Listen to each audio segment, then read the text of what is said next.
ಈಗ ನೀವು ನೋಡ್ತಿರೋಂಥ ಈ ಒಂದು 108 ವಿಳೆದೆಲೆ ಹಾರವನ್ನು ಶ್ರೀ ಆಂಜನೇಯ ಸ್ವಾಮಿಗೆ ಕಟ್ಟೋದು ಹೇಗೆ ಅಂತ ನೋಡೋಣವಾ. ಈ ಒಂದು ಹಾರವನ್ನು ಮಾಡೋಕ್ಕೆ 108 ಮಣಿಗಳನ್ನು ಕರೆಕ್ಟಾಗಿ ಕೌಂಟ್ ಮಾಡಿಕೊಂಡು ಈ ರೀತಿ ಪೋಣಿಸಿ ಇಟ್ಕೋಬೇಕಾಗತ್ತೆ. ಈಗ ವಿಳೆದೆಲೆಯನ್ನು ತಗೊಂಡು ಈ ರೀತಿ ಫೋಲ್ಡ್ ಮಾಡಿ 2 ದಾರಗಳ ಮಧ್ಯೆ ಇಟ್ಕೊಳ್ಬೇಕಾಗತ್ತೆ. ನಾನು ವಿಳೆದೆಲೆ ಜೊತೆಗೆ ಸುಗಂಧರಾಜ ಹೂವು ಮತ್ತು ರುದ್ರಾಕ್ಷಿ ಹೂಗಳನ್ನು ಯೂಸ್ ಮಾಡ್ತಿದ್ದೀನಿ.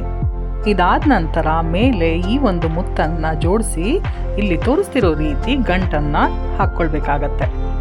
ಈ ರೀತಿ ನೀವು ವಿಳೆದೆಲೆ ಹಾರನ ಮಾಡಬೇಕಾದ್ರೆ ಸ್ವಲ್ಪ ಕೇರ್ಫುಲ್ಲಾಗಿ ಮಾಡಬೇಕಾಗತ್ತೆ.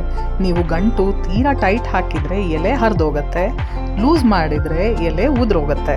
ಹಾಗಾಗಿ ನಿಧಾನಕ್ಕೆ ಸ್ವಲ್ಪ ನೀಟಾಗಿ ಟೈಮ್ ತಗೊಂಡಾದರೂ ಸರಿ ಈ ರೀತಿ ಕಟ್ಟೋದಕ್ಕೆ ಟ್ರೈ ಮಾಡಿ. ನಾವು ಈಗಾಗಲೇ ಮುತ್ತುಗಳನ್ನು ಆಲ್ರೆಡಿ ದಾರದಲ್ಲಿ ಪೋಣಿಸಿ ಇಟ್ಕೊಂಡಿರೋದ್ರಿಂದ ನೀವು ವಿಳೆದೆಲೆನ ಕೌಂಟ್ ಮಾಡೋ ಅವಶ್ಯಕತೆ ಇರೋದಿಲ್ಲ.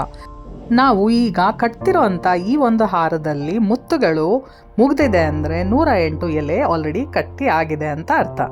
ಈ ಒಂದು ಹಾರದ್ದು ಸ್ಪೆಷಾಲಿಟಿ ಏನು ಗೊತ್ತಾ? ನಿಮಗೆ 108 ವಿಳೆದೆಲೆ ಜೊತೆಗೆ 108 ಮಣಿಗಳು, 108 ಹೂಗಳು ಕೂಡ ಸೇರಿಸಲಾಗುತ್ತೆ.